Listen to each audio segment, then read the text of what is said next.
السلام علیکم ورحمۃ اللہ وبرکاتہ۔ سنڈے کمنٹ باکس کے ایک نئے ایپیسوڈ کے ساتھ میں اے ایم قاسمی آپ لوگوں کی خدمت میں حاضر ہوں۔ مجھے امید ہے کہ آپ لوگ خیر و عافیت سے ہوں گے۔ میں اللہ تعالیٰ سے دعا کرتا ہوں کہ اللہ تعالیٰ آپ لوگوں کو اپنے حفظ و امان میں رکھے۔ الحمدللہ میرے عمرے کا سفر مکمل ہوا، بہت اچھا رہا، اور آپ لوگ جو درخواست کرتے ہیں کامنٹس میں آپ لوگوں کے سارے کامنٹس پڑھتا ہوں الحمدللہ۔ یعنی آپ یہ سمجھ لیں کہ جب میں فری ہوتا ہوں تو کامنٹس پڑھنا شروع کرتا ہوں، یا واٹس ایپ پر جو آپ لوگ سوالات کرتے ہیں ان کے جوابات دینا شروع کر دیتا ہوں۔ تو آپ لوگوں نے جتنے بھی ہمارے بھائیوں اور بہنوں نے، ہمارے اسٹوڈنٹس نے دعاؤں کے لیے کہا تھا، الحمدللہ میں نے آپ سب لوگوں کو دعاؤں میں یاد رکھا اور اپنے لیے بھی دعا کی، آپ لوگوں کے لیے بھی دعا کی۔ حضور کے روضہ مبارک پر آپ لوگوں کی طرف سے صلاۃ و سلام کا نذرانہ بھی پیش کیا۔ سفر بہت اچھا رہا۔ اگر آپ لوگ بھی عمرہ کرنے کا پلان کر رہے ہیں دسمبر میں، جنوری میں، یا کبھی بھی، تو آپ لوگ ایک بار مجھے واٹس ایپ SMS ضرور کیجیے گا 7417810799 پر۔ اگر آپ لوگ اچھے خاصے ہو گئے، 10-15 لوگ بھی اگر ہو گئے، تو انشاءاللہ میں آپ لوگوں کے ساتھ خود عمرہ کرنے جاؤں گا۔ میں خود بھی عمرہ کروں گا، آپ لوگوں کا بھی عمرہ کرواؤں گا، اور یہ سفر انشاءاللہ ہمارا بہت اچھا رہے گا۔ تو اگر آپ لوگ عمرہ کرنے کا پلان کر رہے ہیں تو ایک بار مجھ سے کانٹیکٹ ضرور کیجیے گا، کیونکہ جو المدینہ ٹور اینڈ ٹریول ہے، اس کے ذریعے انشاءاللہ آپ کو ایک تو بہت اچھی سروسز ملیں گی، جو بھی کچھ آپ کو بتایا جائے گا وہی ملے گا، اور آپ کا عمرے کا سفر انشاءاللہ بہت آرام دایک ہوگا۔ ایسا نہیں ہوگا جیسے اور ٹور اینڈ ٹریول والوں کیا ہوتا ہے کہ بتاتے کچھ ہیں اور کرتے کچھ ہیں، بہت پریشانی عمرہ کرنے والے زائرین کو اٹھانی پڑتی ہے۔ اس طرح کا انشاءاللہ کچھ بھی ہونے والا نہیں ہے، اور پھر میں آپ لوگوں کے ساتھ رہوں گا۔ تو ایک بار آپ واٹس ایپ SMS ضرور کیجیے گا۔ یہ میرا 6 دن کا سفر تھا۔ میں سوچ کر یہ گیا تھا کہ ان 6 دنوں میں خوب عمرے کروں گا اور خوب عبادت کروں گا۔ 6 دن اس لیے کیونکہ آپ لوگوں کو دیکھو پتہ ہے SIR کا سلسلہ چل رہا ہے، 12 راجیوں میں انڈیا کے SIR کا سلسلہ چل رہا ہے، تو اس کے بھی کچھ کام تھے، سوشل اور بھی کام تھے، مدرسہ بھی ہے۔ تو میں نے سوچا تھا کہ شارٹ سفر کروں گا، اور 12 دن کی جو عبادتیں ہیں وہ میں 6 دن کے اندر ہی کر لوں گا۔ اچھا، ایک گزارش میں آپ لوگوں سے اور کرنا چاہوں گا کہ اگر SIR کا فارم اب تک آپ نے نہیں فل کیا ہے تو آج ہی، جب آپ یہ ویڈیو دیکھ رہے ہیں، 4 دسمبر سے پہلے SIR کا فارم آپ فل کیجئے۔ اگر آپ نے فل کر دیا ہے تو اپنے گھر والوں کی فکر کیجئے کہ آپ کے گھر والوں میں سے سب کا فارم فل ہو گیا، گھر والوں کا بھی ہو گیا۔ تو اب آپ کو 1-2 کام اور کرنا ہے۔ پہلا یہ کہ آپ اپنی گلی میں دروازہ کھٹکھٹا کر سب سے پوچھئے، آج سنڈے ہے، اور یا پھر کوئی بھی دن جب بھی آپ فری ہوں، اپنی پوری گلی کی ذمہ داری آپ لے لیجئے۔ گھر کا دروازہ ایک کا بجا کر پوچھئے کہ بھائی SIR کا فارم بھر گیا؟ SIR کا فارم بھر گیا تو بہت اچھی بات ہے۔ دوسرا کام یہ کرنا ہے آپ کو کہ 5 دسمبر سے پہلے وقف پراپرٹیز جتنی بھی ہیں وہ امید پورٹل پر رجسٹرڈ ہونی ہے۔ لاسٹ ڈیٹ 5 دسمبر ہے۔ 5 دسمبر تک ہماری مسجد جو وقف بورڈ میں درج ہے، خانقاہ، قبرستان، مزار، ہے نا، وقف پراپرٹی جتنی بھی ہیں وہ امید پورٹل پر رجسٹرڈ ہونی ہے۔ اس کے بعد 5 دسمبر کے بعد اگر کسی کی پراپرٹی رجسٹرڈ نہیں ہو پاتی تو پھر چالان وغیرہ، فائن وغیرہ لگے گا۔ اسی لیے 5 دسمبر تک ہماری ایک وقف کی پراپرٹی رجسٹرڈ ہو جانا چاہیے، یا اگر آپ کو یہ ویڈیو لیٹ دیکھنے کو مل رہی ہے تب بھی آپ اس کی فکر کیجئے۔ تو یہ ایک اہم بات ہے SIR کے سلسلے میں کہ اپنے علاقے میں آپ کا SIR فارم بھر گیا، اس کی بہت فکر کریں۔ جن کا نہیں بھرا گیا ہے ان کا SIR فارم ضرور فل کروائیے، ٹھیک ہے؟ چلیے صاحب، اچھا میں بتا رہا تھا کہ میں 6 دن کے لیے عمرے پر گیا تھا، لیکن پاؤں میں تکلیف ہو گئی، اللہ کی مرضی ہے۔ تو اللہ کی یاد میں، اللہ کو راضی کرنے کے لیے جتنی بھی عبادتیں ہوئیں تو وہ تھوڑے سے تکلیف کے ساتھ ہوئیں۔ تو مجھے ایسا لگ رہا ہے کہ اس بار کے جو عمرے ہیں میرے، تو وہ انشاءاللہ اللہ کے یہاں بہت مقبول ہونے والے ہیں، کیونکہ اللہ تعالیٰ بندے کی اسی قربانی کو تو دیکھتا ہے کہ میرا بندہ کتنی قربانی کے ساتھ عمرہ کر رہا ہے، کتنی قربانی کے ساتھ نماز پڑھ رہا ہے۔ تو بہرحال ان 6 دنوں میں 3 دن میرا تھوڑا تکلیف میں گزر گیا، لیکن خیر اللہ کی مرضی ہے، سب کچھ اللہ ہی کی طرف سے ہوتا ہے۔ اس پریشانی آ گئی تو اس پریشانی کے ساتھ اللہ کی عبادت کرنی ہے۔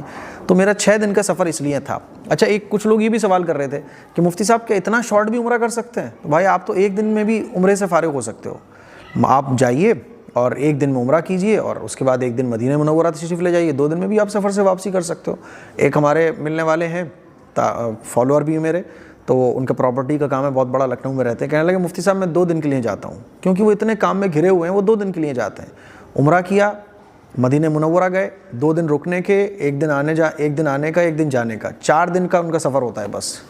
تو آپ عمرہ 1 دن میں بھی کر سکتے ہو، کوئی مسئلہ نہیں ہے، یہ تو آپ کی چوائس ہے۔ ٹھیک ہے، چلیے سوالوں کا سلسلہ شروع کرتے ہیں. اور سوالوں کا سلسلہ شروع کرنے سے پہلے میں آپ لوگوں کو یہ بھی بولنا چاہتا ہوں کہ اگر آپ قرآن مجید نہیں پڑھنا جانتے تو قرآن مجید پڑھنا سیکھیے. قرآن مجید پڑھنا آپ کو آنا چاہیے، یہ اس وقت کی بڑی ضرورت ہے. آج دیکھیے آپ فتنے فساد کا ٹائم چل رہا ہے. فتنے فساد سے بچانے والی جو کتاب ہے وہ قرآن مجید ہے. گمراہی سے بچانے والی جو کتاب ہے وہ قرآن مجید ہے. آپ کے اندر ہمت اور حوصلہ دینے والی جو کتاب ہے وہ قرآن مجید ہے. آپ کو آپ کا تعلق اللہ سے مضبوط کرانے والی جو کتاب ہے وہ قرآن مجید ہے. لیکن افسوس کی بات ہے کہ آج ہمارے پاس خرچ کرنے کو ہر جگہ پیسے ہیں، نہیں ہے تو قرآن مجید سیکھنے کے لیے. آج ہمارے پاس ہر چیز کے لیے ٹائم ہے، نہیں ہے تو قرآن مجید کے لیے. اسی لیے میں آپ لوگوں سے گزارش کرنا چاہوں گا کہ آپ آن لائن گھر بیٹھے اپنی سہولت کے اعتبار سے ہفتے میں 2 کلاس، 4 کلاس، 6 کلاس، پورے ہفتے جب آپ کو سہولت ہو آپ قرآن مجید گھر بیٹھے پڑھنا سیکھیے. اور اس کے لیے آپ 7417810799 پر میسج کر کے اپنا ایڈمیشن کرا سکتے ہیں. بچوں کے لیے تو مکتب ہے، بڑوں کا مسئلہ ہو جاتا ہے کہ ہم آفس میں ہیں، ہم جاب کرنے جاتے ہیں، ہم فلاں جاتے ہیں، گھریلو کام میں مشغول ہیں. تو بھائی آپ کو گھر بیٹھے میں آپ کو کلاسز دے رہا ہوں، اسی لیے آن لائن قرآن مجید گھر بیٹھے قرآن مجید پڑھنا سیکھیے. الحمدللہ ہر عمر کے لوگ گھر بیٹھے قرآن مجید پڑھنا سیکھ رہے ہیں، تو آپ کیوں نہیں سیکھ سکتے؟ قرآن مجید کی سیکھنا یہ سب سے بڑا کام ہے اس زمانے میں. ہر ایک کام سے بڑھ کر ہے. دنیا کے آپ جتنے بھی کام کر رہے ہیں وہ دوسرے نمبر پر رکھو، قرآن کو فرسٹ نمبر پر رکھو، کیونکہ فتنے فساد کا ٹائم ہے، گمراہی کا زمانہ چل رہا ہے، ایمان پر ڈانکے ڈالے جا رہے ہیں، ایمان کو لٹیرے موجود ہیں، مرد حضرات خواتین مرتد ہو رہے ہیں. لوگوں کے دلوں میں دنیا کا خوف ہے، اللہ کا خوف نہیں ہے. یہ تمام چیزوں سے بچنے کا ایک ہی طریقہ ہے قرآن مجید کو مضبوطی سے پکڑنا، اللہ کی کتاب کو مضبوطی سے پکڑنا. چلیے سوالوں کا سلسلہ شروع کرتے ہیں. اور پہلا سوال جو مجھ پوچھا ہے وہ سید اویس نے پوچھا ہے. سید اویس پوچھتے ہیں کہ مفتی صاحب میری داڑھی تقریباً 2.5 مٹھی ہے، میرے والدین غصہ کرتے ہیں اور کاٹنے کو بولتے ہیں، کیا والدین کو راضی کرنے کے لیے چھوٹی کرا سکتے ہیں؟ اگر ہاں تو کتنی رکھنی ہے؟ دیکھو آپ کی داڑھی جو ہے نا وہ 2.5 مٹھی ہے. 2.5 مٹھی کا مطلب 1 2 اور پھر یہ نیچے 1 مشت، یعنی یہ جو 1 مٹھی، جیسے 1 مٹھی میں نے یوں اس طرح کی، تو اس مٹھی کے اندر جو داڑھی آ رہی ہے اس سے باہر کی میں کاٹ سکتا ہوں، داڑھی مٹھی کے اندر والی نہیں کاٹ سکتا. تو 1 مشت داڑھی رکھنا یہ واجب ہے. سمجھ آ رہی ہے بات؟ تو 1 مٹھی آپ داڑھی رکھ سکتے ہیں، اس کے بعد کی جو داڑھی ہے وہ کاٹ سکتے ہیں، شریعت نے اجازت دی ہے. والدین اگر یہ کہہ رہے ہیں کہ پوری داڑھی کاٹ ڈالو تو یاد رکھو ایک بات، والدین کی فرما برداری، والدین کی اطاعت اس وقت تک جائز ہے جب تک وہ شریعت کے خلاف کوئی حرام کام کرنے کی نہ بول رہے ہوں. اگر والدین کوئی حرام کام کرنے کی بول رہے ہیں، مان لیجیے والدین یہ کہہ رہے ہیں داڑھی کاٹ دو، حالانکہ داڑھی رکھنا واجب ہے، تو پہلے تو ماں باپ کو سمجھاؤ کہ اے ابا جان، اے امی جان، کیا غضب کر رہے ہو آپ؟ اللہ کے نبی کی سنت، اللہ کے نبی کی داڑھی تھی، صحابہ کی داڑھی تھی، اللہ کے نبی نے داڑھی رکھنے کا حکم دیا ہے، آپ کیا غضب کر رہے ہو کہ اپنی آخرت کو برباد کر رہے ہو؟ آپ وہ کام مجھ سے کرنے کی بول رہے ہو جو اللہ اور اللہ کے رسول کو ناراض کرنے والا کام ہے. یہ غضب نہ کرو. مانا کہ آپ کو پسند نہیں ہے، لیکن یہ لائن ہی اپنی زبان پر مت لے کر آؤ کہ داڑھی کٹوا لے. مطلب کیا کہ داڑھی پسند نہیں ہے؟ پسند نہیں کا مطلب کیا ہے کہ اللہ کے نبی کا جو حکم تھا اس کے خلاف آپ کام کرنے کا مجھے بول رہے ہو. تو ماں باپ کو پہلے تو سمجھانے کی کوشش کی جائے، اور ماں باپ کو بھی چاہیے کہ سمجھ جائیں. دیکھو دنیا کے اندر ہمیں ٹھیک ہے دین کی کوئی چیز پسند نہیں آ رہی ہے تو اللہ سے دعا کرنا چاہیے کہ اللہ تعالیٰ دین کی ہر چیز سے مجھے محبت ہو جائے، لیکن آپ اس کو اتنا کمتر سمجھو کہ اپنی اولاد کو اس سے روکنا شروع کر دو، یہ بہت غلط چیز ہے. یاد رکھیے کسی سنت پر اگر آپ عمل نہیں کرتے تو یہ گناہ کی بات ہے، لیکن کسی سنت پر عمل کرنے سے آپ دوسروں کو روکتے ہو یا اس سنت کو اتنا ہلکا سمجھتے ہو کہ آپ کھلم کھلا کہتے ہو کہ یہ کام نہیں کرنا چاہیے، تو انسان کے لیے بہت خطرے کی بات ہے کہ وہ اپنے ایمان سے بھی ہاتھ دھو بیٹھے. اسی لیے اپنے والدین کو سمجھائیں داڑھی نہ رکھنا گناہ کی بات ہے. کوئی نہیں رکھ رہا ہے تو گناہ سمجھ، لیکن کوئی رکھ رہا ہے تو اس کو آپ حقارت کی نظر سے دیکھو، یا یہ سمجھو کہ بھائی داڑھی کٹوا دے کیسا لگ رہا ہے. مطلب کہ اللہ کے نبی کی سنت کا تم مذاق اڑا رہے ہو، اور سنت کا مذاق اڑانے والے کے لیے بہت چانسز ہیں، ہائیلی چانسز ہیں اس بات کے کہ وہ مرتے وقت ایمان سے ہاتھ دھو بیٹھے. اسی لیے والدین کو یہ بات سمجھائیں. باقی 1 مٹھی سے جو زیادہ ہے وہ داڑھی کو آپ کاٹ سکتے ہیں، چھاٹ سکتے ہیں، اس کی آپ کٹنگ وغیرہ کر سکتے ہیں. ٹھیک ہے، تو میں نے جو آپ کو اصول بتایا کہ والدین ہوں یا شوہر ہو یا بڑے سے بڑا کوئی آدمی ہو، اگر وہ کوئی کام ایسا کرنے کی بول رہا ہے جو اللہ اور اللہ کے رسول کے حکم کے خلاف ٹکراتا ہے، جیسے مان لیجیے کسی کا شوہر ہے وہ بیوی سے بول رہا ہے کہ تم برقع نہیں اوڑھو گی، تم حجاب نہیں کرو گی، تم فیشنیبل بال رکھو گی، تم فیشنیبل ڈریس پہنو گی، تم غیر مردوں کے سامنے آؤ گی، تو یہ وہ کام ہے جو شریعت کے خلاف ہیں۔ تو شریعت کے خلاف کام کرنے والا چاہے کتنا بڑا آدمی ہے دنیا کا، اللہ اور اللہ کے رسول کے حکم سے بڑھ کر کچھ نہیں ہو سکتا۔ بات سمجھ آ رہی ہے؟ تو اس کا خیال رکھنا ہے۔ تو والدین کی اطاعت تب تک ہے جب تک وہ شریعت کے خلاف کوئی کام کرنے کی نہیں بول رہے ہیں۔ اچھا جی، اگلا سوال پوچھا ہے یاسمین پروین نے۔ مفتی صاحب مجھے امید ہے کہ آپ خیریت سے ہوں گے، اور میں کولکاتہ میں رہتی ہوں، میرے 2 بچے ہیں، آپ کی ساری ویڈیو دیکھتی رہتی ہوں۔ ہمیں ایک سوال پوچھنا ہے آپ سے۔ کیا سوال پوچھنا ہے؟ میری نند کے ہسبینڈ میرے گھر پر ہی رہتے ہیں اور اکثر میرے ساس سسر گاؤں چلے جاتے ہیں، اور میں اکیلی رہتی ہوں گھر میں، اور کوئی بھی نہیں رہتا، میرے ہسبینڈ بھی ودیش میں رہتے ہیں۔ کیا یہ صحیح ہے غیر مرد کا گھر میں رہنا؟ پلیز مفتی صاحب بتائیں ضرور، ہمیں بات جاننا بہت ضروری ہے۔ اللہ کے نبی نے اس سے منع فرمایا کہ تنہائی میں کوئی مرد کسی عورت کے ساتھ اکیلا بیٹھے۔ آپ لوگ جانتے ہیں کہ تنہائی جو ہے نا وہ وسوسے اور شیطانی اثر کو جنم دیتی ہے، خاص طور پر جب کوئی مرد کوئی عورت گھر میں تنہا ہو، اور مرد عورت میں بھی کون سے مرد عورت؟ جو ایک دوسرے کے لیے غیر محرم ہو۔ بھائی بہن گھر میں ہے تو کوئی مسئلہ نہیں ہے، ماں بیٹے ہیں کوئی مسئلہ نہیں ہے، محرم اگر گھر میں اکیلے ہیں تو کوئی پرابلم کی بات ہی نہیں ہے نا۔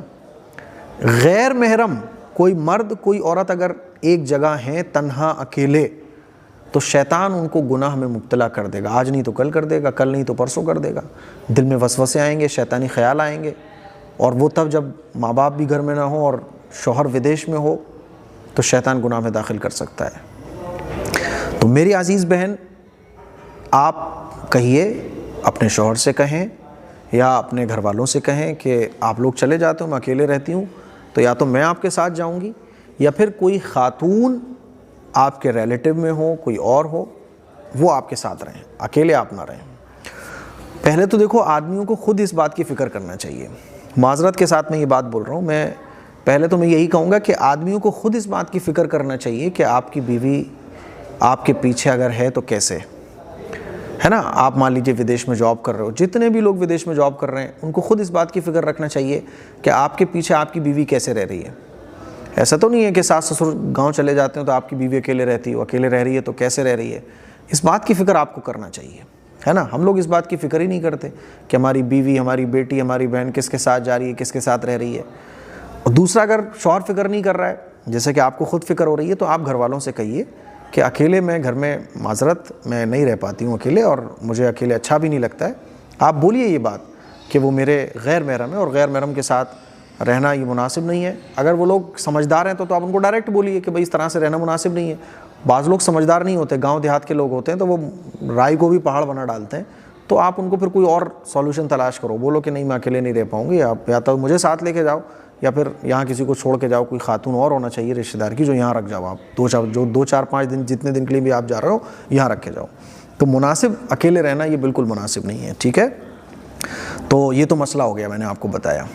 باقی پھر بھی اگر کوئی راستہ نہیں مل رہا ہے تو آپ بالکل ان سے پردے کا اہتمام کیجیے۔ اگر سیکنڈ فلور 2 فلور بن رہے ہیں تو آپ ان کا بالکل الگ، اور ان کے سامنے آنے سے بہرحال کنارہ کشی اختیار کیجیے۔ یہ بڑے فتنے فساد کی چیزیں ہوتی ہیں، ٹھیک ہے۔ چلیے، اللہ آپ کی حفاظت فرمائے۔ اگلا سوال سلمہ زینب نے پوچھا ہے، بھائی جان آپ کا عمرے کا سفر کیسا رہا؟ ہم لوگ بھی اللہ نصیب کرے۔ میں اپنے بھتیجے کے لیے اللہ سے دعا کرتی ہوں کہ اللہ آپ جیسا اس کو بنائے۔ میرے بھائی جان آپ دعا کریں۔ 2 سوال، کسی کے بچے اپاہج ہوتے ہیں۔ اچھا، پہلا ان کا سوال تو یہی ہے کہ آپ کے عمرے کا سفر کیسا رہا؟ میرا عمرے کا سفر بہت اچھا رہا، بس پاؤں میں تھوڑی سی تکلیف ہو گئی تھی، لیکن میں نے بتایا کہ اس بار کے جو عمرے تھے ٹھیک ہے کم تھے، لیکن قربانی والے تھے اور تھوڑا سا تکلیف کے ساتھ تھے۔ پاؤں میں موچ آ گئی تھی میرے، جیسے موچ آ جاتی ہے نا تو پاؤں مڑ گیا تھا میرا، لیکن وہ ایسے مڑا تھا مجھے نہیں پتا کیا ہوا تھا، وہ موچ والی تکلیف ہو گئی تھی، تو پورا عمرہ لڑکھڑاتے گرتے پڑتے کیا، لیکن اس کو مزہ آ رہا تھا کہ یار اللہ کو بھی ترس آ رہا ہوگا، اللہ کو پیار آ رہا ہوگا۔ تو سفر ماشاءاللہ بہت اچھا رہا۔ آپ کے بھتیجے کو اللہ میرے جیسے بنائے، مجھ سے بھی اچھا بنائے۔ میں بہت گنہگار ہوں، بہت خطا کار ہوں، میں بس اللہ آپ کے گمان کے مطابق مجھے بنا دے، اور جیسا آپ اپنے بھتیجے کو بنانا چاہتے ہیں میرے سے بھی بہتر بنائے۔ میں تو اتنا بس اللہ جیسے، اللہ کا فضل ہے سب، ہے نا، تو میں دعا کرتا ہوں بالکل۔ دوسرا سوال ان کا یہ ہے کہ کسی کا بچہ اپاہج ہوتا ہے تو دیکھنے والے کہتے ہیں کہ ماں باپ کی کرنی کا صلہ بچہ بھوگ رہا ہے، آپ بتائیں کیا یہ صحیح ہے؟ جواب ضرور دیں۔ یہ جو لوگ بولتے ہیں نا کہ کسی کا بچہ اگر اپاہج ہو جائے، کسی کے اولاد کو کچھ ہو جائے، تو لوگ بولتے ہیں کہ ماں باپ کی کرنی کا صلہ بچے بھوگ رہے ہیں، یہ قرآن مجید کے حکم کے خلاف ہے۔ قرآن میں اللہ تعالیٰ ارشاد فرماتا ہے وَلَا تَزِرُ وَازِرَةٌ وِزْرَ أُخْرَىٰ، کہ کوئی کسی کا بوجھ اٹھانے والا نہیں ہوتا ہے۔ انسان اپنے اعمال کا بدلہ خود بھوگتا ہے۔ ایسا نہیں ہوتا کہ ماں باپ اگر خراب ہیں تو اولاد خراب ہو جائے گی، ہے نا؟ تو اور پھر اپاہج ہونا، اگر کسی کی اولاد اپاہج ہے تو اللہ نے اس کو بنایا ہے، اللہ ہی تو بنانے والا ہے بھائی۔ جیسے کوئی چاہتا ہے کہ میرا لڑکا پیدا ہو لیکن لڑکی ہو گئی، تو پیدا کرنے والا کون ہے؟ اللہ ہے۔ تو اگر کوئی اپاہج ہو جائے، کوئی معذور پیدا ہو، کوئی ہینڈی کیپڈ ہو جائے، تو اس میں انسان کے اختیار میں نہیں، اللہ کی پیدائش ہے، اللہ سب کو پیدا کرتا ہے۔ جب کوئی شخص یہ بات کہتا ہے نا کہ ماں باپ کی کرنی کا صلہ جو ہے وہ بچہ بھوگ رہا ہے، تو یہ کفریہ اور شرکیہ کلمہ ہے، یہ اللہ کے غضب کو لانے والا کلمہ ہے، یہ اللہ کے غضب کو نازل کرنے والا کلمہ ہے۔ اور آپ ماں باپ کو تکلیف پہنچا رہے ہو تو یہ بول کر، کسی کے اولاد کے بارے میں آپ جب یہ بولتے ہو تو ماں باپ کو تکلیف پہنچتی ہے، اولاد کو تکلیف پہنچتی ہے۔ اور کسی انسان کو تکلیف پہنچانا یہ خانہ کعبہ کو ڈھانے سے بڑا جرم ہے، خانہ کعبہ کو گرانے سے بڑا جرم ہے میرے بھائی۔ آج کل لوگ ایسا بڑا آرام سے بول دیتے ہیں، کسی کے بیماریاں نہیں جا رہی تو لوگ بول دیتے ہیں ان کے کرموں کا وہ ہے، یہ کسی کے رشتے نہیں ہو رہے ہوتے تو بول دیتے ہیں نحوست ہے، فلاں ہے، کسی کی لڑکی ہو جاتی ہیں تو بول دیتے ہیں کہ ارے لڑکے نہیں ہو رہے ان کے، تو یہ بہت خطرناک چیز ہے۔ یہ سب کچھ کرنے والی ذات اللہ کی ہے، یعنی اللہ کے کاموں پر آپ اعتراض کر رہے ہو اس کا مطلب۔ تو اگر کسی کا بچہ پائج ہو رہا ہے تو بھائی اللہ کی مرضی ہے، کیا کر سکتے ہیں؟ اللہ جس کو چاہتا ہے صحیح سلامت بنا دیتا ہے، کسی کو کالا بنا دیا، کسی کو گورا بنا دیا۔ اللہ کی پیدائش میں آپ اعتراض کر رہے ہو تو پھر آپ کی خیر نہیں ہے۔ اسی لیے بہت ہوشیار رہنے کی ضرورت ہے، اس طرح کے جملے نہیں بولنا چاہیے۔ جو لوگ بولتے ہیں وہ غلط کر رہے ہیں، توبہ کریں، استغفار کریں اور لوگوں کا دل دکھانے سے بچیں یہ والی لائنیں بول کر۔ دانش انصاری پوچھتے ہیں میرا نام علمہ ہے، میں آپ کی بہت بڑی فین ہوں، میں آپ کی بہت پرانی سبسکرائبر ہوں، میں شکاباد میں رہتی ہوں پر ابھی راجستھان میں رہتی ہوں، میں آپ سے ملنا چاہتی ہوں لیکن آ نہیں پاتی۔ میرا ایک سوال ہے، ایک چھوٹا بچہ ہے، کیا میں بچے کے کپڑے باہر ڈال سکتی ہوں رات کو یا نہیں؟ سب لوگ منع کرتے ہیں۔ اللہ آپ کو سلامت رکھے، ہمیشہ خوش رکھے، عافیہ کو میرا پیار دینا۔ جزاکم اللہ واحسن الجزا میری بہن، آپ کی اس محبت کا شکریہ۔ اور جب بھی آپ شکاباد آئیں تو فیروز آباد آ سکتی ہیں، کوئی مسئلے کی بات نہیں ہے۔ میں آپ کے لیے دعا کرتا ہوں، ہے نا، کہ اللہ آپ کو عافیت عطا فرمائے۔ دیکھیے چھوٹے بچوں کے جو کپڑے ہیں وہ آپ کہیں بھی سکھا سکتی ہیں، رات میں، دن میں، دھوپ میں، کمرے میں، آنگن میں، چھت پر، جیسے آپ کو سہولت ہو، ہے نا۔ اب پرانے زمانے کے جو لوگ ہیں تو پہلے زمانے میں علم لوگوں کو تھا نہیں اتنا، چلی چلائی بہت ساری چیزیں غیر مسلموں، چونکہ ہم لوگ انڈیا میں رہتے ہیں نا تو اپنے ہندو بھائیوں کے ساتھ ہندو مسلم مل جل کے رہتے چلے آ رہے ہیں، تو بہت ساری چیزیں غیر مسلموں کی مسلمانوں میں آ چکی ہیں۔ بلی راستہ کاٹ گئی، ہے نا، اسی طرح سے شادی والے دن کوئی حادثہ پیش آ گیا، کوئی نقصان ہو گیا، اور جناب والا کیا بولتے ہیں وہ دودھ کا ابل جانا، اور بھی بہت ساری چیزیں ہم لوگوں نے بنا کے رکھی ہوئی ہیں۔ تو بچوں کے کپڑے آپ کہیں بھی سکھاؤ۔ اب بڑے بوڑھوں میں، پرانے زمانے میں لوگوں میں یہ چلا آ رہا ہے کہ بچوں کے کپڑے جو ہے نا وہ رات میں باہر نہیں سکھانا چاہیے، تو ایسی کوئی بات نہیں ہے۔ لیکن اب پرابلم یہ ہے کہ آپ کے گھر میں اگر اس طرح کی لوگ بولتے ہیں اور آپ پھر بھی کپڑے باہر سکھاؤ تو ایک تو وہ بولیں گے، سوچیں گے دیکھو یار ہمارا کہنا نہیں مان رہی، اپنی چلا رہی ہے۔ تو آپ کو یہ دیکھنا ہے کہ بڑے بوڑھے اگر دیندار ہیں، سمجھدار ہیں، تو آپ ان کو دین کا مسئلہ بتا دو۔ لیکن ایسا ہوتا ہے کہ اس طرح کی جو سوچ والے لوگ ہوتے ہیں وہ جلدی سے مانتے نہیں ہیں۔ تو مسئلہ تو یہی ہے کہ آپ بچوں کے کپڑے جب چاہو، جہاں چاہو سکھا سکتی ہو، کوئی حرج کی بات نہیں ہے۔ لیکن اس طرح کی باتیں کرنے والے اگر آپ کے گھر میں لوگ ہیں تو بہتر یہ ہے کہ اب آپ باہر سکھا دو گی رات کو، تو اب ان لوگوں نے دیکھ لیا تو یہ دنیا بھر کی باتیں کریں گے، آپ کو الگ ٹینشن ہوگی، سر درد ہو جائے گا۔ اور اگر آپ نے جواب دے دیا کہ شریعت میں تو ایسا کچھ بھی نہیں ہے، تو بولیں گے ارے بہت تو میں ہوگی، انبن ہوگی۔ تو ان تمام جھنجھٹوں سے بچنے کے ایک ہی طریقہ ہے کہ بھیا دن میں سکھا لو، کیا ضرورت ہے یار رات میں سکھانے کی، ٹھیک ہے۔ باقی شرعی اعتبار سے یہ درست ہے کہ آپ باہر بھی سکھا سکتے ہیں، کوئی اس میں حرج کی بات نہیں ہے۔ اچھا جی، ثنا جاوید پوچھتی ہیں اللہ آپ کو جزائے خیر دے، اللہ ہم کو بھی دین کی توفیق دے۔ میرا سوال ہے جب بھی میرے شوہر سے میری لڑائی ہوتی ہے کسی وجہ سے تو وہ میرا نان نفقہ بند کر دیتے ہیں نان نفقہ بند کر دیتے ہیں، نہ کچھ کھانے پینے کا لے کر آتے ہیں، نہ ہی پیسے دیتے ہیں۔ بھائی بہت بڑھیا، یہ تو بہت بڑھیا ہے ایک دم۔ بس اپنا کھانا لے کر آتے ہیں اور کھانے بیٹھ جاتے ہیں. بھائی وہی واہ، بہت بڑھیا. وہ جانتے ہیں نا کہ بیوی ان کی بہت اچھی ہے، وہ جانتے ہیں، کیونکہ آدمی جانتا ہے نا بیوی بہت اچھی ہے میری، میں اپنا کھانا لے کر جاؤں گا تو چڑھا کے کھاؤں گا. وہ جانتے ہیں، کیونکہ اگر وہ یہ جانتے کہ میری بیوی ڈبل پھجیدہ کر دے گی، ڈنڈا لے کے آ جائے گی، چھت سے کودنے لگے گی، نس کاٹنے کی بات کرے گی، رپورٹ کی بات کرے گی، تو وہ پھر وہ نہیں لے کے آئیں گے آپ کے سامنے، پھر تو باہر ہی کھا کے آ جائیں گے. ان کو معلوم ہے کہ آپ بہت اچھی بیوی ہو میرے لیے. پھر جب ان کا مون ٹھیک ہو جاتا ہے، چاہے مہینے لگا دیں، تب لے کر آتے ہیں. میں نے یہ بات انہیں بہت بار سمجھائی بھی ہے کہ ایسا کرنا ٹھیک نہیں ہے، پر وہ میری بات مانتے ہی نہیں ہیں. مجھے بہت برا لگتا ہے، ایسا لگتا ہے جیسے میری کوئی حیثیت ہی نہیں ہے. ایسا نہیں ہے، آپ کی حیثیت ہے نا. میاں بیوی کے درمیان لڑائی ہو جاتی ہے اور اس طرح کی ہو جاتا ہے. آپ بھی ناشتہ مت بنایا کرو کہ ٹھیک ہے اپنا ناشتہ بنایا، آپ اپنا ناشتہ کرنے بیٹھ جاؤ، ہے نا. اچھا، جیسے میری کوئی حیثیت ہی نہیں ہے. اور میرے لیے دعا کر دیجیے، اللہ مجھے نیک اولاد عطا فرمائے. بالکل میں دعا کروں گا انشاءاللہ.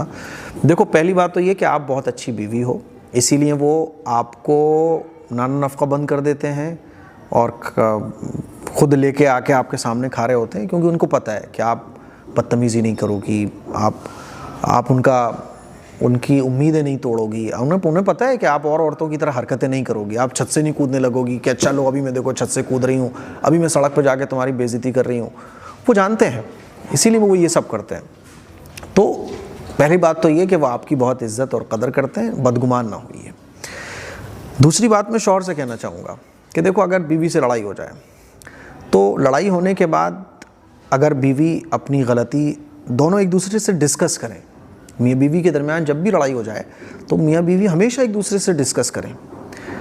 ایک مجھے شاید کسی تابعی کا واقعہ یاد آ رہا ہے کہ جب ان کا نکاح ہوا تو انہوں نے بتایا کہ جب میرا نکاح ہوا تو میں نے اپنی بیوی سے ایک بات کہی جس کی وجہ سے ہماری زندگی بہت خوشگوار گزری.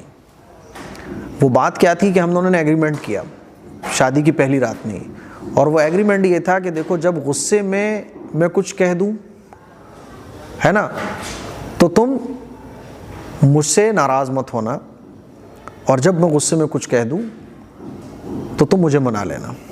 جب تم غصے میں کچھ کہو گی تو میں تمہیں منا لیا کروں گا. یعنی ایک دوسرے کو ہم لوگ منا لیا کریں گے. یہ وہ آپس کا ایگریمنٹ تھا کہ جب میں ناراض ہوتا تو بیوی منا لیا کرتی تھی، جب بیوی ناراض ہوتی تو میں منا لیا کرتا تھا، جس کی وجہ سے آج تک کبھی لڑائی نہیں ہو پائی. تو شوہر کو چاہیے کہ بھائی صاحب، آپ اکیلے کھانے کے بجائے یہ سوچ لو کہ میں کھانا ہی نہیں کھاؤں گا. لو، اب یہ جو آپ کرتے ہو نا کہ کھانا لائے اور خود اکیلے کھا لیا، یہ تھوڑا سا یار مناسب نہیں ہے نا. پھر اس کی ٹائمنگ بہت لمبی ہو جاتی ہے، آپ جیسے کہ لکھا ہے کہ ایک مہینہ ہو جاتا ہے، تو یہ تو مناسب نہیں ہے. لڑائی ہو جائے تو بیوی سے ڈسکس کرو کہ دیکھو آپ کی یہ غلطی تھی. اور میاں بیوی کو بھی غور و فکر کرنا چاہیے، جس کی جو غلطی ہو اپنی غلطی کو ایکسیپٹ کرتے ہوئے آئندہ وہ غلطی نہیں ہوگی. ٹھیک ہے. رہی بات کھانے پینے کی، تو شوہر اگر لے کے آئے تو آپ زبردستی کھانے بیٹھ جاؤ. لیکن بہرحال شوہر سے میں یہی کہنا چاہوں گا کہ اس طرح سے نہیں کرنا چاہیے. جو بات ہے وہ آپ رکھو، غلطی کا احساس دلاؤ، بیوی کو سمجھاؤ، ہے نا. بیوی اگر مان جائے تو بس غصہ اپنا دور کر دو فوراً. باقی آپ کھانا پینا لے کے آؤ، بیوی کو بھی کھلاؤ، کھلاتے کھلاتے پیار سے سمجھاؤ. ورنہ کیا ہے نا، دیکھو ابھی نئی نئی شادی ہے، یہ چیزیں بعد میں بڑھیں گی، ایک چیز سے دو چیزیں ہوں گی. شیطان جو ہے نا میاں بیوی کے درمیان ہی پھوٹ ڈال کے بہت زیادہ خوش ہوتا ہے. تو اسی لیے آپس میں انڈرسٹینڈنگ ہماری اتنی اچھی ہونا چاہیے، کبھی تو میں ہو جائے تو ہم ایک دوسرے کو منا لیں، ہم ایک دوسرے کو سمجھا دیں.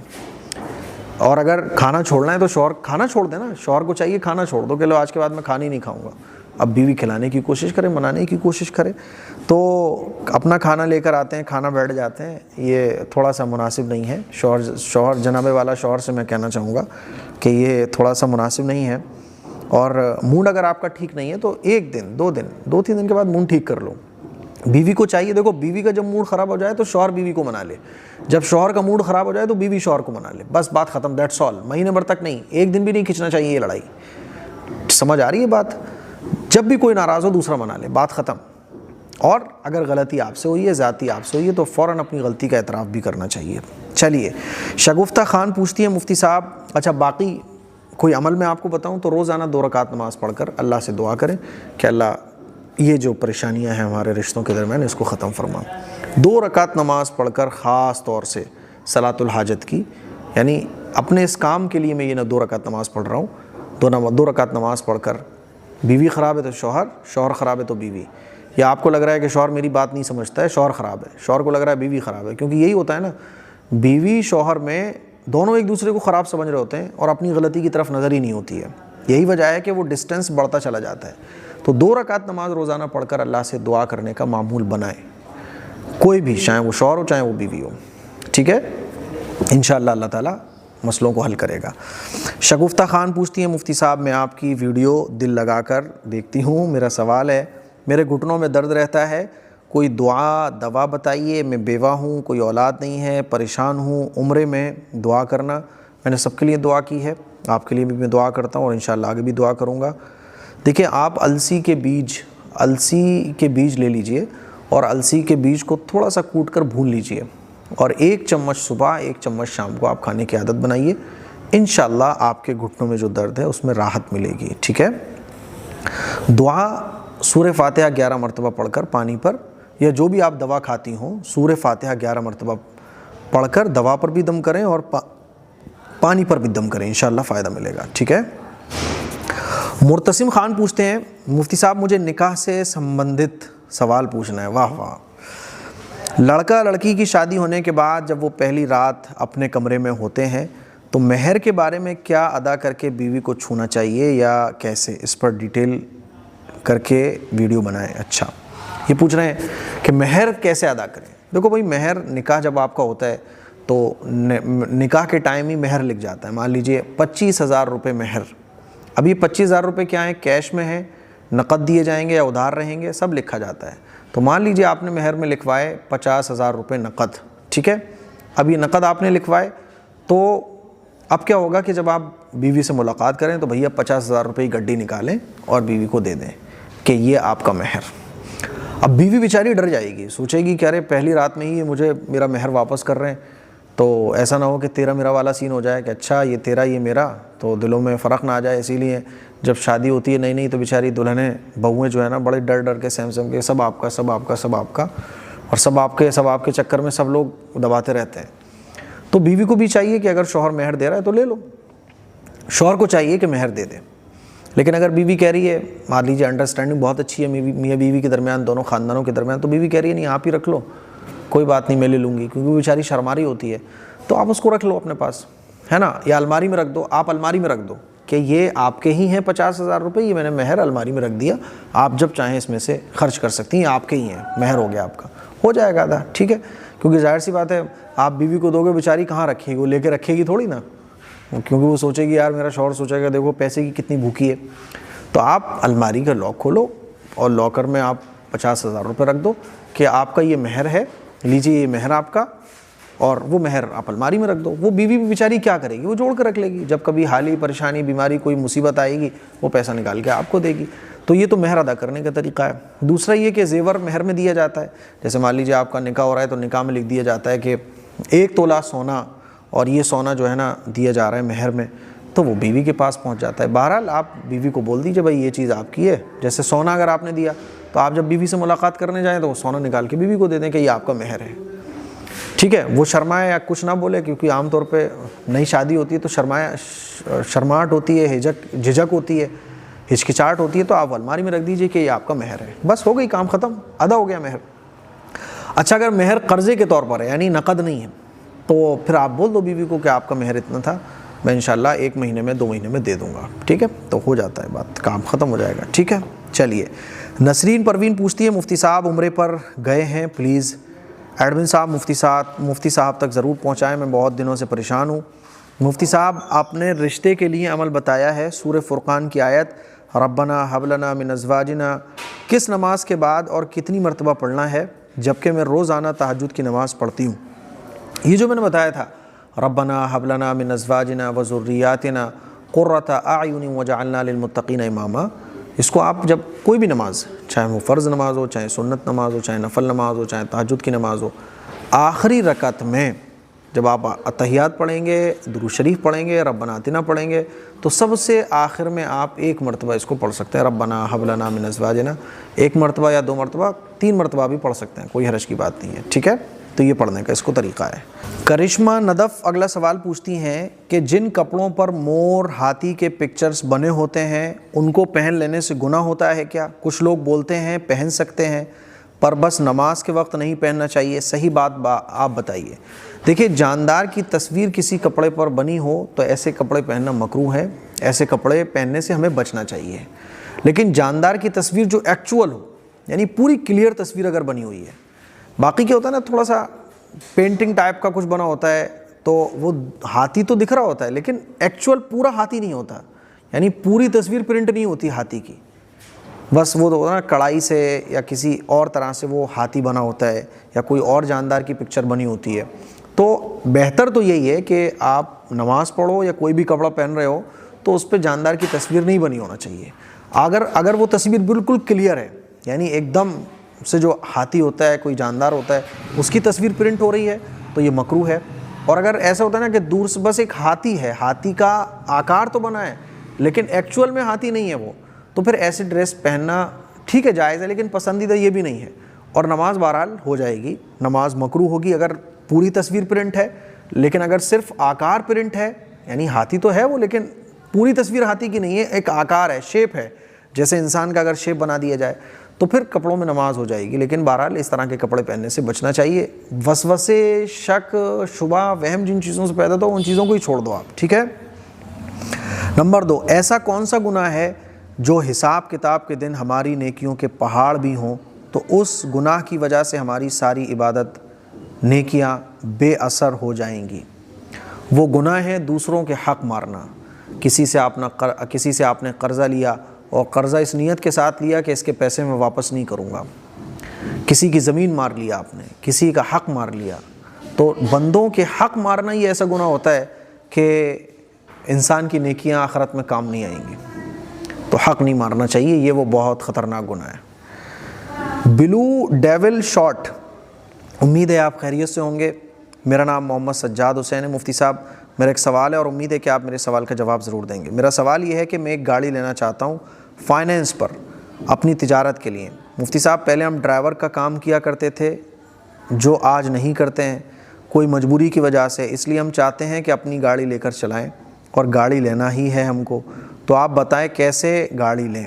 دیکھو میرے بھائی، آپ اگر انسٹالیشن پر گاڑی لینا چاہتے ہیں تو پہلے آپ دیکھ لیجئے کہ اس میں آپ کو پروفٹ ہوگی بھی کہ نہیں ہوگی۔ ایک عام آدمی کے لیے گاڑی لینا پاسبل نہیں ہوتا اور وہ گاڑی چلاتا رہتا ہے، تو میں تو یہ کہوں گا کہ اگر قرضہ لے کر آپ گاڑی لے سکتے ہیں تو قرضہ لے کے آپ گاڑی لے لیجئے۔ آپ پہلے کچھ دن رینٹ پر چلائیے، ٹھیک ہے، اس کے بعد جب پیسے جوڑ لیں تو اپنی نکال لیجئے۔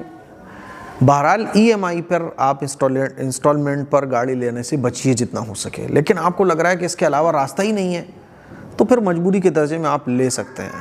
لیکن میں پہلے سجیسٹ یہ کروں گا کہ آپ نہ لے کر آپ پہلے رینٹ پر چلائیے یا قرضہ لے کر نکالیے یا پیسے جمع کیجیے اور کچھ سالوں کے بعد نکالیے۔ لاسٹ درجہ ہے، یعنی آپ اس کے بغیر چارہ ہی نہیں ہے تب آپ ای ایم آئی پر نکالیے، کیونکہ اکثر دیکھنے میں آتا ہے ای ایم آئی پر لینا ویسے تو جائز ہی نہیں ہے، مجبوری کے درجے میں جائز ہے، تو وہ مجبوری والا درجہ اگر ہے کہ اس کے بغیر آپ گنجائش ہی نہیں ہے تو آپ نکال سکتے ہیں۔ باقی لوگ نارمل نکال لیتے ہیں، پھر اس کی ای ایم آئی بھر نہیں پاتے، کام کر نہیں پاتے، بیمار پڑ جاتے ہیں۔ مان لیجیے 1 مہینہ آدمی نے کام نہیں کیا تو رینٹ پر اگر کار چلا رہا ہوگا تو بھائی صاحب وہ رینٹ پر لائے گا تو رینٹ دینا پڑے گا، نہیں لائے گا تو رینٹ نہیں دینا پڑے گا۔ لیکن ای ایم آئی پر اگر آپ نے نکال لی تو آپ چلاؤ مت چلاؤ، آپ کہیں بھی ہو کیسے بھی ہو، روزانہ کا چارج آپ کا کٹ رہا ہے، مہینے میں آپ کو انسٹالمنٹ دینی ہے، تو آدمی کے لیے وبال بن جاتا ہے وہ، اسی لیے اس کا خیال رکھ لیں آپ۔ کامران انصاری پوچھتے ہیں، ایک سوال ہے، سردی شروع ہو گئی ہے تو خفین آپ بتائے ہیں جو پہننے کے لیے ہیں، تو ایک بار آن لائن پر دکھا رہے تھے، اچھا غبارے کی طرح ملائم ہے تو کیا وہ بھی پہن سکتے ہیں؟ دیکھو خفین جو لیدر ساکس ہوتے ہیں نا، انہی کو پہن سکتے ہیں ہم، اور انہی کو پہننے کے وضو اگر ہم نے کیا اور اس کے بعد خفین پہن لیے تو ان پر مسح ہو جاتا ہے۔ اس کے علاوہ جو غبارے کی طرح ملائم ہوتے ہیں ان پر مسح جائز نہیں ہوگا۔ خفین اگر آپ آرڈر کرنا چاہتے ہیں تو میں ڈسکرپشن میں نمبر دے دوں گا، 7599 710439، اس نمبر پر آپ کانٹیکٹ کریں، خفین آرڈر کر سکتے ہیں۔ دلشاد انصاری پوچھتے ہیں، مفتی صاحب دعاؤں میں یاد رکھنا، آپ لوگوں کو میں بھولتا کب ہوں جو دعاؤں میں یاد رکھنا پڑے گا، آپ لوگ مجھے یاد رہتے ہیں۔ محمد شان مفتی صاحب میرا سوال ہے کہ آپ 8 دن کے لیے عمرے پر جا رہے ہیں، کتنا خرچ آئے گا پلیز بتائیے۔ دیکھو اگر آپ 70,000 والے پیکج سے جا رہے ہو یا اگر آپ 80,000 والے پیکج سے جا رہے ہو، 1,000 روپے کے حساب سے آپ کا روزانہ کا خرچہ آتا ہے۔ مان لیجیے آپ 15 دن عمرے پر جا رہے ہو اور آپ 20 دن اسے کروانا چاہتے ہو تو 5 دن کے 5,000 روپے بڑھ جاتے ہیں۔ ایسے ہی آپ 20 دن کے بجائے 10 دن کے عمرے پر جا رہے ہو تو 10,000 روپے آپ کے کم ہو جائیں گے، ٹھیک ہے۔ مان لیجیے 80,000 کا عمرہ ہے 20 دن کا، آپ بولو میں 15 دن کے لیے جاؤں گا تو وہ عمرے کا پیکج آپ کے لیے 75,000 کا ہو جائے گا۔ باقی ٹکٹ ویزا تو لگتا ہی ہے، 45-50,000 کا ٹکٹ ہوتا ہے اور 10-15,000 کا ویزا ہوتا ہے، تو ایسے 55-60,000 روپے ہو جاتے ہیں۔ اس کے بعد اوپر کے خرچے ہوتے ہیں۔ اب خرچہ آپ کتنا کرو گے آپ کے اوپر ہے۔ آپ 5 اسٹار پہ اسٹے کرتے ہو، 3 اسٹار میں اسٹے کرتے ہو، بہت دور ہوٹل پہ اسٹے کرتے ہو، تو جیسے جیسے سہولتیں لوگے خرچہ اتنا بڑھتا چلا جائے گا۔ جتنی سہولتیں کم ہوتی چلی جائیں گی خرچہ کم ہوتا چلا جائے گا، ٹھیک ہے۔ تو 8 دن کے لیے میرا تو پورا ہی خرچہ ہو گیا تھا، 70,000 تقریباً میرا خرچہ ہوا تھا 8 دن کے لیے بھی۔ تو بہت معمولی سا فرق آتا ہے۔ مان لیجیے کوئی 15 دن رکے گا تب بھی 70-75 آئے گا، کوئی 10 دن رکے گا تب بھی 70 آئے گا۔ 1,000 روپے پر ڈے کے حساب سے آپ کے کم ہو جاتے ہیں۔ تو یہ کچھ سوالات تھے جن کے میں نے جوابات دیے۔ مجھے امید ہے کہ آج کا سنڈے ایپیسوڈ آپ لوگوں کو پسند آیا ہوگا۔